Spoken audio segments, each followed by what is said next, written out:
मी तुम्हाला सांगतो, गेल्या मंत्रिमंडळात बैठकीत मी मुख्यमंत्री साहेबांना पत्र देऊन गैरहजर होतो, कारण का मी इथे प्रचाराला होतो. पाहिजे तर तुम्ही रेफरन्स विचारा, मी गेल्या पण ही एवढी मंत्रिमंडळात. बातमी आल्यानंतर तर पण तुम्ही मला विचारलं असं, असेल. मी तुम्हाला बोलू ना, एक तर मंत्रिमंडळाच्या आतमधल्या घटनाबद्दल बोलू नये असा एक अलिखित नियम आहे, हो.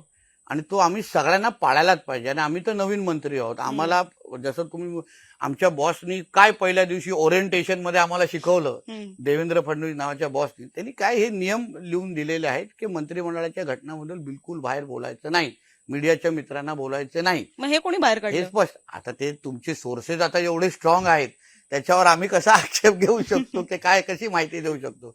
पण मला मी तुम्हाला सांगू का, आमचे देवेंद्र फडणवीस साहेब अतिशय सक्षम आहेत.